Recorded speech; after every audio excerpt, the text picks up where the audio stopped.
Napoleon sends a messenger to invite surrender, to spare both sides the horrors of an assault, the Ottomans cut off his head and display it from the city wall. And I took that personally.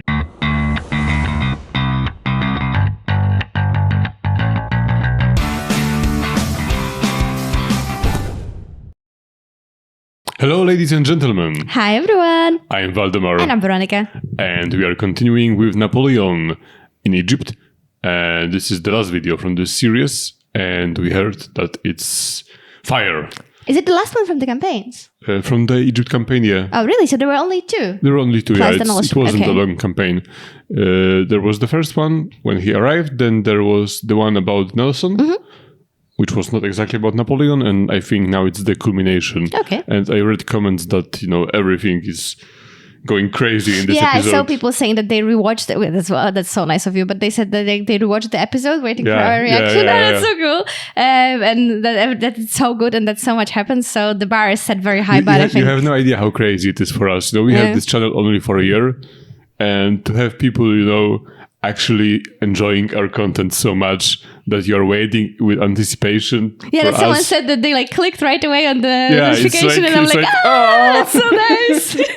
So nice. I never thought it will happen. I was hoping when we started this channel that that people will be clicking on it because if someone enjoys the reaction content, you're like, oh, I wonder what those people have to say about it. But to actually have a community, that people want our reactions. There's even someone from Mexico who commented. Have you seen it? Yeah, in Spanish. Hello. Have you understood it? Yes, I understood it. Yeah, habla un poco. Poquito. Un poquito. Je comprendo. No, yo soy yo compro. Yo no comprendo. Okay, but Spanish aside today is French day. Je compris français. A little bit.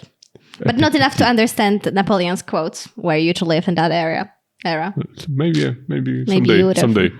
All right, so February 1799, Egypt. Let's go. The episode about Nelson was amazing. It was amazing. Amazingly done, and also what happened was really interesting. Yeah, I mean mostly about what happened in this episode. Really, I had no idea that the naval battles were so brutal, right? It looked like that. All right, guys. If you are here, just a quick reminder, we have other channel as well. If you are interested, it's about movie reactions, and we upload on this channel every Friday. So if you are into that, you can check it out. We are just now approaching 1,000 subscribers, so thank you for that. When you are watching this video, I think we can already have it. Maybe. Let's hope so. So if you're into that, check it out. Ready? 1799. French General Napoleon Bonaparte has conquered Egypt. But his grip on the country is threatened by revolt. And the British have destroyed his fleet, cutting him off from reinforcements. Now the Sultan has vowed to crush the foreign invader, and two large Ottoman armies are being assembled to reclaim Egypt. But we remember Napoleon that. will not sit and wait for them quietly. He has decided to strike first. The forces gathering in Syria, rumored to be 50,000 strong, pose the greatest threat. So they will be his first target. On the 10th of February, Napoleon leads a force of just 13,000 men into the Sinai Desert, bound for the Holy Land. 30,000 versus 50,000. It's all the why men is he can spare. Okay. With so many needed to hold down Egypt. Okay. Nevertheless, it's a highly motivated, experienced, and well-led force. Well, they already Organised into crushed 4 infantry all the forces divisions before, so and a cavalry no wonder they're brigade, confident. commanded by Murat. For Napoleon, speed and surprise are imperative, but things start to go wrong very quickly. I think it's not going on yet, but I remember from Oversimplified that he developed this idea that he organized his units into corps. Like every unit was a small army. What? And this is a history channel. I always feel some dumb because when you said corpse, the only thing in my head was, oh, that's like an Attack on Titan. I need to scrub my brain. Normally you have one unit of cavalry, yes. Right now, one unit of infantry, and so on and so on. And he organized them. Like every corps had their own cavalry, their own infantry, and their own artillery. Okay. So every unit was a small army. Small army, yeah. And because of that, they were able to move extremely fast, and they were diverse as well. Diverse, that's one thing, but also they didn't have to depend on others because, they had everything that they needed. If they needed artillery, they had it. Yeah, exactly. Okay. And it was game changer. I wonder what's the downside for that. Like if you don't have a large artillery unit, for example, that you need in one place. But you could assemble it again. Maybe there is a downside, but the whole Europe couldn't find a downside for many years. French are again poorly prepared for the harsh conditions and heat of the desert. Water is scarce. Food runs short. At El Arish, they unexpectedly find the town garrisoned by 3,000 Ottoman soldiers. The siege holds Napoleon up for 11 days and costs 400 casualties, and a lot of water, which he can ill afford. The garrison's surrender is secured only with generous terms. They are disarmed, but allowed to leave after swearing an oath not to take up arms against the French for a year. I wonder. The French army continues into Palestine. Its fertile plains and fruit trees a relief after the desert. On the 24th of February, the French occupy Gaza, where they're delighted to find large stores of food and ammunition abandoned by the Ottomans. Napoleon's next objective is the port city of Jaffa, held by 5,000 Ottoman soldiers. His field guns blast away at its stone walls, until finally a breach is made. But when Napoleon sends a messenger to invite surrender, to spare both sides the horrors of an assault, the Ottomans cut off his head and display it from the city wall. And I took that personally. I think it won't end well for the I don't think it will end well. Turks, right? You can say Turks, or they are not. I think they are not yet Turks. But Ottoman Empire wasn't a Turkish empire? Was it? I have no idea about the origin of the word Turkish. When did it originate? Is it just the modern empire? I do not know. Whenever the birds conquered the country. And display it from the city walls. Enraged French soldiers storm the breach and overwhelm the defenders. Then they flood into the city, embarking on a killing spree that lasts 24 hours. The sights were terrible, wrote one French witness. The sound of shots, the shrieks of women and fathers, piles of bodies, the smell of blood, the shouts of victors quarreling about loot. The butchery is indiscriminate. Women and children are slaughtered alongside 2,000 Ottoman soldiers.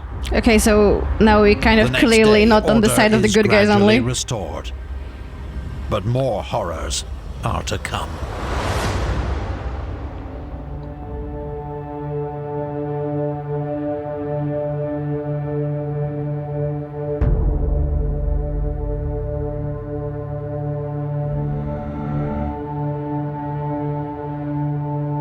Oh, about prisoners? I think so. In the aftermath of the sack of Jaffa, Napoleon finds himself with 3,000 Ottoman prisoners. Oh yeah. who have been promised their lives. But with his troops and supplies already stretched thin, he is reluctant to spare any to guard or feed these unwanted captives. Besides, what's he gonna do? some are from the garrison of El Arish and have broken their oath not to take up arms against the French. I was wondering about that a moment ago. Was it really, like, did they really took the oath seriously enough?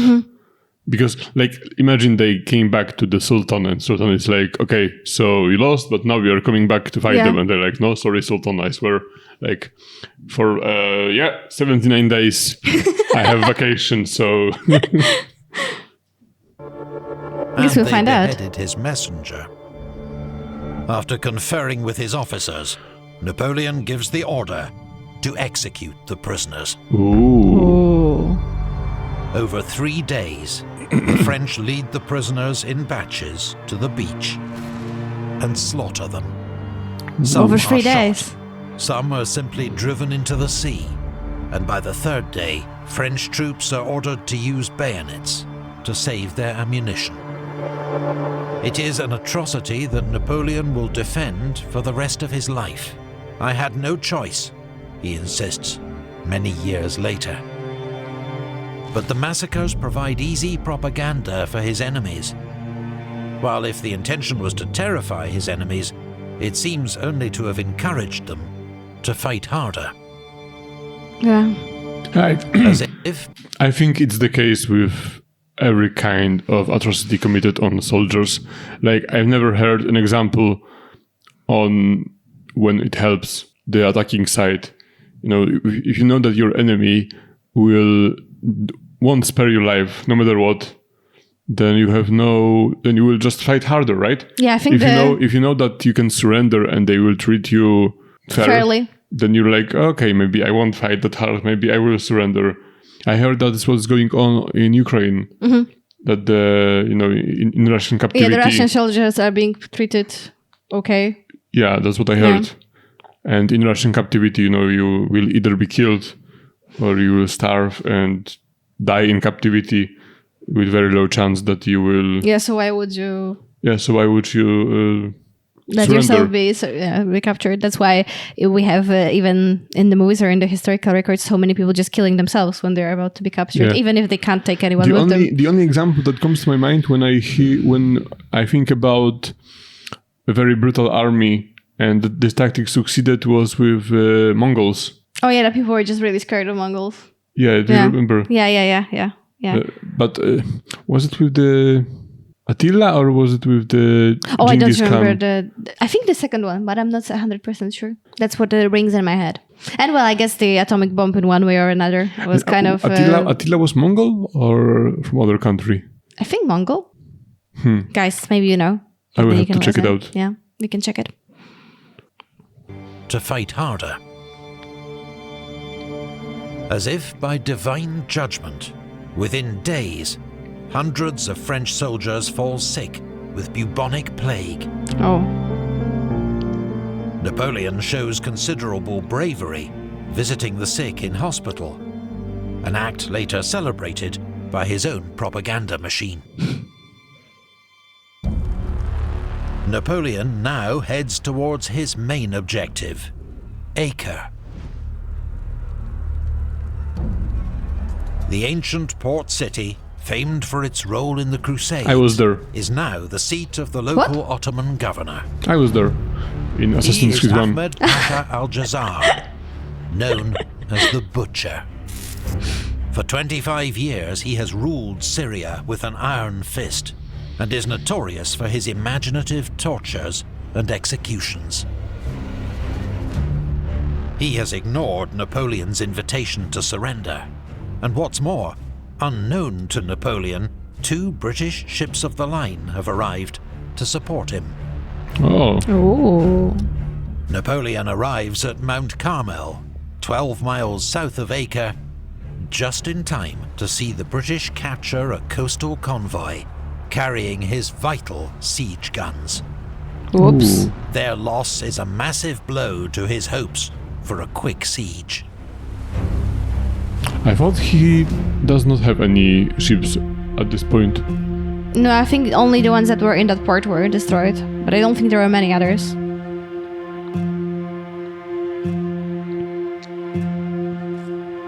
On the 18th of March, the French arrive outside Acre's walls and start to dig in. Without their siege guns, the city's defences are a major challenge. Acre bristles with 250 guns, is surrounded on 3 sides by the sea, and on the other by walls that are 8 feet thick. Hard do The they plan British to control take the it? sea, ensuring easy resupply, and have landed marines, naval gun crews, and now Napoleon's own siege guns to bolster the defences.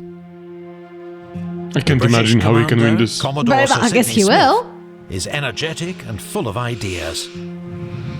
While a French émigré, Antoine de Philippot, a former classmate of Napoleon's, provides expert siege advice. Ooh, traitor. 10 days after their arrival, the French bombardment begins. Napoleon's field guns smash a small breach in the walls, but are then overwhelmed by counter-fire.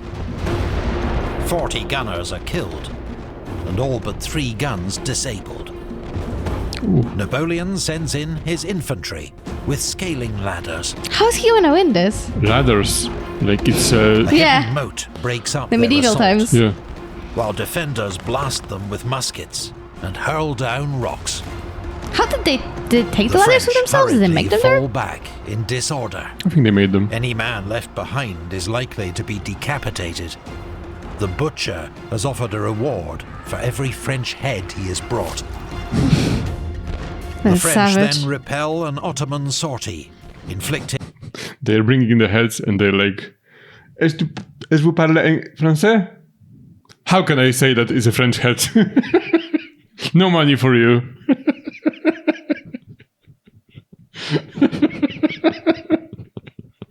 It's just a regular head.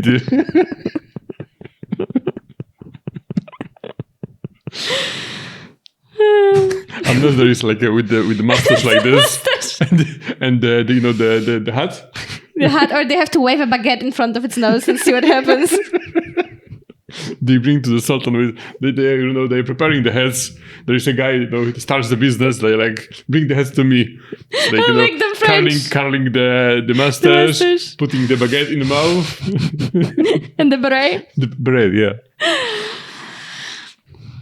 the butcher has offered a reward for every French head he has brought. The French then repel an Ottoman sortie, inflicting heavy losses. The Siege of Acre enters a stalemate. Napoleon will wait for heavier guns to arrive from Alexandria before he risks another assault.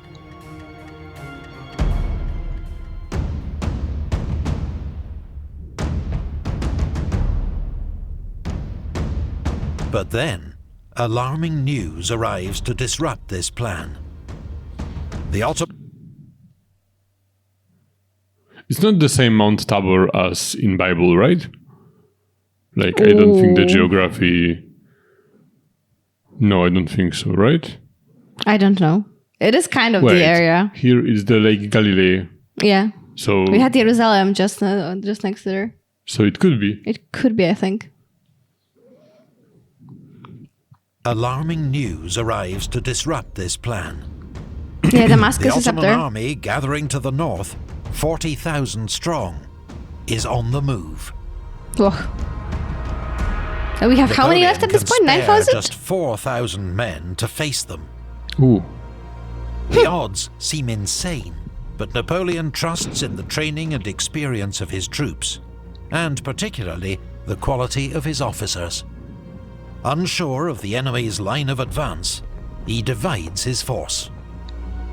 On the 8th of April, at Nazareth, Junot locates and scatters an enemy cavalry force 10 times his number. 3 Okay, days so he later, confirms these odds are okay. defeats 5,000 at Cana, while Murat surprises another force north of Lake Galilee.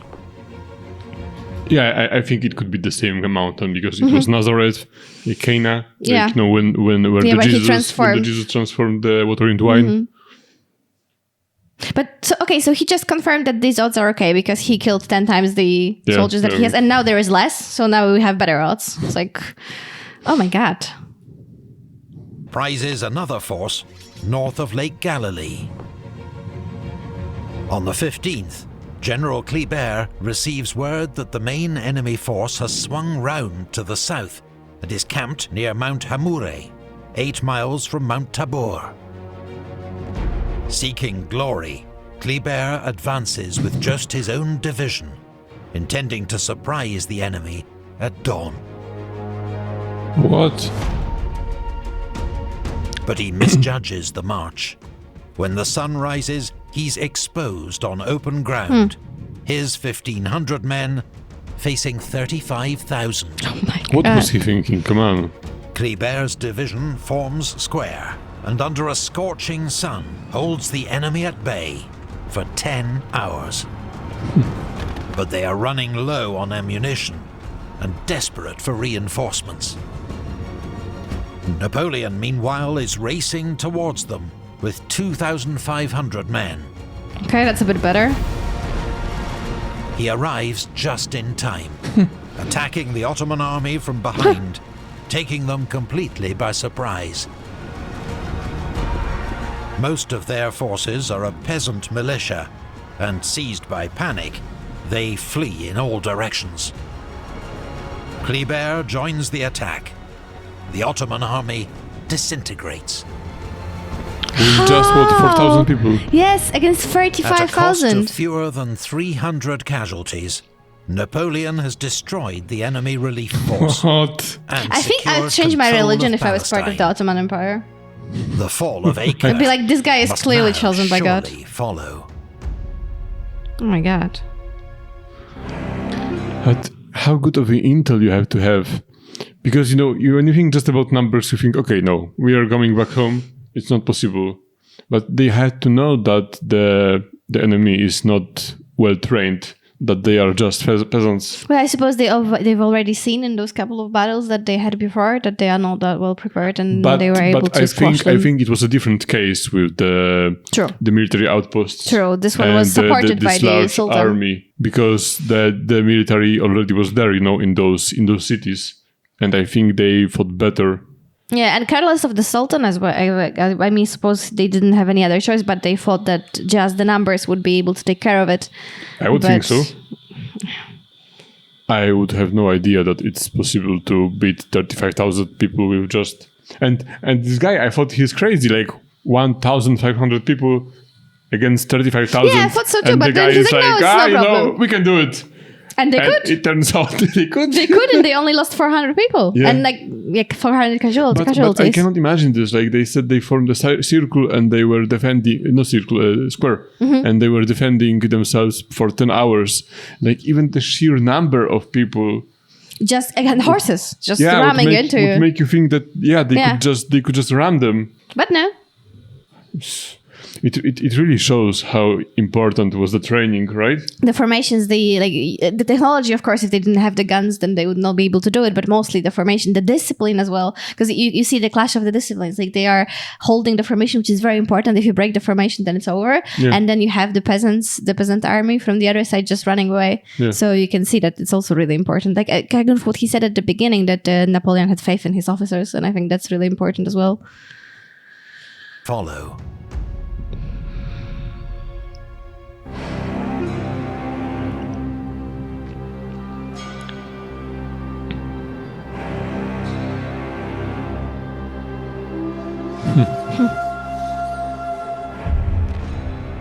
I think they are right. At Acre, the situation is deteriorating for the French. Without control of the sea, they can do nothing to prevent supplies and reinforcements entering the city. While their own ammunition stocks are so low, men are sent to find spent cannonballs to fire back at the city. Most alarmingly, plague breaks out in the French camp, with around 20 new cases every day. Oh my god. Then, suddenly, a chance to end the siege. On the 24th of April, the French explode a mine under one of Acre's towers, causing serious damage. Napoleon orders an immediate assault. Hundreds of grenadiers charge forward. But once more, they come under torrential fire and have to fall back. The clock is ticking for Napoleon. I can't imagine winning. Surely it won't be long before the Ottoman army assembled at Rhodes makes its move. And he fears having to recross the Sinai Desert in high summer, when the heat will be 6 lethal. soldiers. Finally, on the 7th of May, Napoleon's replacement siege artillery arrives. Not wasting a moment, the French heavy guns open fire next morning. Large sections of the city's crumbling walls are brought down. French troops attack at... But then can you imagine if the ships from the Britain didn't come, and then they would have been able to use the siege guns right away, and this would be happening, and then simultaneously they would have defeated all those people. That would be just even more insane. Yeah, but I think I think that's even more impressive. Yeah, it is. This is more impressive, but I just mean at that point, I think the Ottoman Empire should have just been like, okay, yeah, throwing the towel, right? Yeah. Okay, it's a French empire. Yeah, now. exactly. Like, what do you want me to? How do I bake the baguette? Next morning, large sections of the city's crumbling walls are brought down. French troops attack at multiple points. Some fight their way into the city. Oh, so now they are able to go into the city. But counterattacks by British Marines and Turkish troops throw them back. Turkish. General Lannes is wounded in the neck and has to be dragged to safety, narrowly escaping the Pasha's head choppers. On the 10th of May, Napoleon calls on Kleber's grenadiers to make a final attempt on the city. Nothing could be more beautiful than Kleber on the day of battle, remarks Napoleon, as the general leads his division forward with unflinching courage. General Bon advances with his troops in support. He is mortally wounded in the fighting. For all the French heroism and courage on display, the firepower, ferocity and skill of their enemy proves insurmountable. Napoleon, observing the attack from a forward battery, is knocked off his feet by a near miss. So much is going on. He accepts his men have done all that can be asked. Oh, so they won't. The attempt to take Acre has failed. Oh, so I was right. You were It's right. possible. I could have told him. He missed it. If only I was there. I missed my destiny. The balls on this man. Acre is Napoleon's first major military defeat. The 4-month campaign will cost him 4,500 casualties, more than a third of his army's fighting strength. Nevertheless, Napoleon has succeeded in his main objective, neutralizing the threat from Syria. On the 20th of May, his army begins the 300-mile march back to Egypt. Can we fight again, please? Yes. En 300 route miles. At Jaffa, Napoleon orders that around 50 of his men, riddled with plague and unable to march, be put out of their suffering with an overdose of laudanum. They are mercy killings. The victims would have suffered worse at the hands of the enemy. But the decision is still controversial. The French retreat continues into the desert. The heat is overpowering, and water in short supply. Do you see the filter? Like, it's miraging, kind of? Yes, it's really good, right? With the heat. But I was also, we keep asking about this, and there are a lot of people that respond to us about the communications and everything. But I do wonder also how expensive was the communication? And the reason I wonder that is because they show these events that happen and they immediately show us leaflet from the papers that were trying to sway the public one way or another. And I'm just thinking, okay, there is Napoleon in Egypt ordering his his soldiers to be mercy killed. And then how fast does it travel? Who spends the money on it? I don't think that the newspapers or it happened much were years printed later. on the same day. No, I know it wasn't the same day, but he was still a relevant figure at the time they were printed. So even if it took like a month or two, I don't think they waited for people to, or did they wait for people to come back from Egypt and then the news spread? If they were able to use wire, then they used wire. But I think for the ships, it wasn't such a great distance. Like the British had the fastest ships on the world at this moment. Mm-hmm. So, and they had the control over the sea. So I think it was not that much of a stretch for them to bring the information. And also I think they could just use wire, because if they had the control on the region, opposed to the French, if the Ottoman Empire was able to, to let them use the wire, then I think it was just a matter of hours. Yeah, you're right. Morale is at rock bottom. Finally, after 25 days of marching, the army reaches Cairo on the 14th of June. Their return is marked by triumphal parades and celebrations across the city, organized by Napoleon. He is determined that his campaign be seen as a stunning success in Cairo and in France. The men have just a few weeks to rest. On the 15th of July, news arrives that the long-awaited Ottoman invasion has begun at Aboukir. By the sea.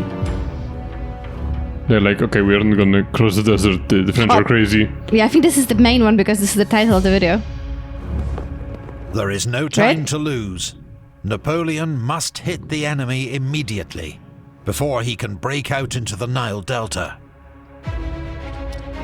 With most of the Cairo garrison, Murat's cavalry, and Kleber's division, 10,000 men in all, he races towards Aboukir. The experienced Ottoman commander, Said Mustafa Pasha, has 9,000 men entrenched in 2 defensive lines guarding the fortress of Aboukir. His plan is to force the French to attack his strong defenses. Napoleon is thrilled to learn this. The enemy has nowhere to run. At dawn on the 25th of July, he orders an all-out attack. The first Ottoman defensive line had not been completed and is overrun. Yeah, they can just squeeze minutes. past. French cavalry sweep around to cut off the Ottoman right flank. Hemmed in against the sea, the defenders panic and flee into the water, hoping to reach the ships offshore. Thousands drown. With D'Estaing's Do you see the blood on the I see. left, All the details that Lannes she's in the starting center, to add, right? and Murat's Or they? cavalry on the right. The French now advance against the second Ottoman line. Anchored by several redoubts, it resists the first assault. But when the French fall back, over-eager Turkish soldiers leave their entrenchments to pursue them. Yeah. I was wondering how exactly those lines look like. For the firstly, I thought it's a wall like in Acre, or those are the trenches. So it's a completely different battle. Yeah. You don't have to crash the wall to reach the enemy. Eager Turkish soldiers leave their entrenchments to pursue them. Don't do that. Murat seizes the moment and charges forward with his cavalry. The second line is overrun. Murat pushes on to the Ottoman camp. And despite a gunshot wound to the face, captures Mustafa Pasha at the point of his sword. By like 1 p.m., the Turkish movie army characters. has ceased to exist. Just 5,000 survivors remain, holed up in the fortress. They surrender 8 days later. So on he the killed the 2nd of Mustafa August, Pasha? 1 year to the day after the destruction of Napoleon's fleet. I think so, or captured him wounded, I don't know.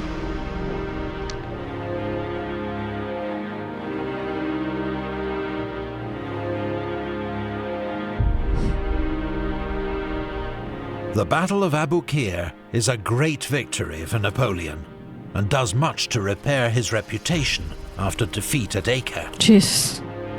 But news now 6,000. reaches him of developments in Europe. And for France, the news is not good. Okay, now we have some context. political A new context. second But they wanna- coalition has been formed against France, led by Britain, Russia, and Austria. Their armies have won a series of battles against the French, reversing almost all Napoleon's gains in Italy. It's like, God Now damn it, threaten the I Republic can't be everywhere. with invasion. Can't leave them for a day now. It is no time for France's best general to be far from home, unable to influence events. La Patrie is in danger. Napoleon's next move is not in doubt. On the evening of the 23rd of August, Napoleon quietly boards a frigate near Alexandria, with a small entourage, including Berthier, Marmont, Lannes, and Murat, and sails for France. To his army, he leaves only a short proclamation. The news from Europe had determined me to proceed to France. I leave the command of the army to General Kleber. The army shall hear from me forthwith. At present, I can say no more. It costs me much pain to quit troops to whom I am so strongly attached. General Kleber is not amused by his sudden promotion. Yeah. He's deserted us with his breeches full of merde, he declares. Ooh. When we get back to Europe, we'll rub his face in You know it. what merit is? Because I do. Yeah. But Kleber will never return to Europe. The following summer, he is stabbed to death in Cairo by a young Muslim radical. The remnants of the French army in Egypt surrender to the British in 1801, following defeat at the Battle of Alexandria. Napoleon is like, They are later repatriated by the British Navy under the terms of a peace treaty. Wow. Well, if Napoleon leaves you alone, your fate is not that good.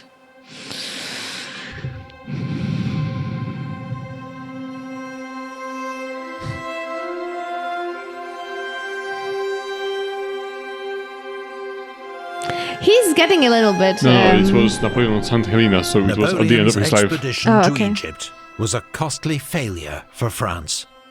Its aims, which had always been vague and opportunistic, became impossible following the destruction of the French fleet at Aboukir. And though it has lived long in popular imagination, for every dashing act of heroism or romantic legend, there was a moment of immense brutality and terrible suffering. The expedition did have one positive legacy. Shortly before he left for France, Napoleon was invited to inspect a stone slab that his troops had pulled from the rubble while building a fort near the town of Rosetta. The Rosetta Stone, the one that made us possible to understand the hieroglyphs. Oh yeah, yeah. I didn't know that it was Napoleon who found it. I remember I know the stone, but I didn't know that they found it. Napoleon found it, yeah. That his troops had pulled from the rubble while building a fort near the town of Rosetta. Dating to the 2nd century BC, the slab was inscribed with a royal decree. Uniquely, the same text appeared in Demotic, Ancient Greek, and Egyptian hieroglyphs. The French had to hand it over to the British under the terms of their surrender, which is why the Rosetta Stone now sits in the British Museum. 2 decades after its rediscovery, the stone proved the key to unlocking the lost language of Egyptian hieroglyphs and revolutionizing the study of ancient Egypt. This and other discoveries by the French savants spawned an entirely new discipline, Egyptology, the study of Egypt's distant past that continues to fascinate and amaze us to this day. Napoleon's voyage across the Mediterranean takes 41 days and involves some close shaves with the Royal Navy. But his destiny was not to be thwarted a second time. En route, he makes his last visit to Corsica and the town of his birth, before setting off for France to take the next step in his astonishing rise to power. What's he holding? It looks Some like animal? a deer. Maybe it's a cat. Bias and misinformation are as old as history itself. Sponsor. In this video, we've seen how Napoleon's enemy... Yeah, we've already saw that one on the last video, so maybe we can give it a rest for the app. So, Okay, you guys were right. There's so much that has happened in this video. Really, really a lot. and it was surprising that he finally lost. Like, you expect in those videos to see him win and win and win, so it kind of takes off the element of surprise. Yeah. But it's nice to find out that if you don't know the outcome can go either way, right? Yes, exactly. Like, we know that he will lose at Russia finally. But before that, I thought it was just, a success after a success. So it's good to know that he wasn't like, an almighty creature that were able to win every battle that he... Yeah, there were some things that were able to stop him, like at least it makes it even more impressive. 8 feet wall is one of them. 8 feet wall, can you imagine? Can you imagine 8 feet of wall? At the time, yeah, especially. That's just... Even today, you don't build anything that is 8 feet. Like, no buildings here, anywhere has 8 feet of thickness. Yeah. 8 feet. 8 feet is more than my height. Yeah. Much more. Yeah. And, Depends if there are French and they were feet still or able the English to, feet. and they were but still I think able to win in the end. That's just insane to me. I mean, not that battle, but Yeah. Even having spared so many resources to try to do it, The story with the Mount Tabor was the most crazy to me. Yeah. Like the general, I don't remember his name, but to have, like, I can understand that you want the glory, but come on, you have 1,500 people. It's nothing, and you see this 35,000 army. Yeah, and you're like, yeah, that's what we're gonna do. We're just gonna, and you do, and you succeed. I think even Leonidas was like, dude, chill. Exactly, it's like from the movie. It's like from 300 that we've seen on our movie channel. If you wanna give it a watch. But yeah, oh my god, insane, and like so many, and also with all of this in the background, the bubonic plague. That's so scary. That was so scary in any setting, but even like this, you have to march through the desert. There's so much going on, and your troops are also sick. This is just insane. And I have this feeling from this video, especially that God was against Napoleon. Like think about it. The guy was succeeding at every field when it comes to fighting against people. The only things that stopped him in his life were the hot weather here in Egypt, the very cold weather in Russia, and the fog, the bubonic plague here, and the fog on the literally. Like everything else. Yeah, like all the elements and the weather and the nature, they seem to be against him. Yeah, the guy was like, if I could just control the weather, I would be golden. I would be queen of the world. Maybe queen if he could be both. He could be both the queen and the king if he wanted. Insane. But really, like the weather was like his biggest enemy. Yeah, just the conditions. Really, like if only he had more money, more resources. Maybe a little bit more technology, he'd be unstoppable. I wonder how it will look in the future when he will be emperor. Yeah. When he will have total power. Yeah, I can't believe there's still so much going to happen. We're only at the beginning of the journey, Yeah, and it's already so much. He's not even the first consul yet. Yeah, but he already had his last trip to Corsica. That sounded a bit ominous. So we know he's not going to come back there. Yeah. The next episode, from what I see, is the Brumer Cup. Coup is the word. Yeah, coup. I think. Yeah, I think it's pronounced. I don't coup. know about this. Like most of the other battles so far, I don't know the It's name. not a battle. It's the coup in which he Takes power? Takes power. Yeah. Ah, that's the one. Yeah. Oh, okay. It was in the movie. Remember? I remember a little bit, but I don't remember the name. That's what I meant. I don't remember which one it was. And after this coup, he became the consul, not yet an emperor, just the first consul. So in the next one, I think no battles, or maybe some small battles in the city. In the city. I don't know what to get excited for. I don't know which one is going to be the best because this seems just like that. There's so much happening in everyone. I'm waiting. Wait, it's next is the Brumer coup. Then the Napoleon crosses the Alps.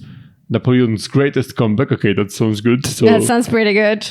And after that, there is an Austerlitz. There's no stopping this series. And Trafalgar. So I think those three, the Napoleon's greatest comeback, the Austerlitz, and the Trafalgar, are going to be epic. So, how many episodes we have? Two, and then the next three should be. So, guys, September. Yeah, September, right? September, yeah, it's already gonna be September. September is going to be. I'm so happy that we started this series. I'm so happy you guys recommended it. I'm really grateful. It's one of the best experiences with history that I have had. Right? Yeah, after that you will be Napoleon expert. Yeah, we will be. I really hope I remember a lot. We need to... Oh, I know. At the end of the series, we need to do like a quiz or something. A quiz? Like quiz each other. Oh. Or something to like make the knowledge sink in. Okay. That'd be nice. We can actually start doing it if you want. We can like write down questions after the episode, like just for ourselves. But what, like I ask you and you ask me? Mm-hmm. Maybe we can invite viewers to do that somehow. Oh yeah, like you guys could ask us questions. It would be embarrassing if we don't know the answers. Well, if you would join our Discord finally through the Patreon, then we could do that. We will figure it out. We still have a lot of episodes, but we'll figure out some activity to do at the end. That would be super cool. I think we should honor the fact that we will watch so many episodes. Maybe we could do like a live stream. Oh, maybe, yeah. And you could ask us a question on live stream and we'll be like... Okay, but I need to study first. Like for the finals. We can do that. All right, guys. Thank you for watching with us. Have a great day. Thank you for recommending this series. Thank you for staying with us. And for all of your comments. You guys are so lovely. We'll have all of you. Thank you and have a nice, week life. Au revoir. Bye.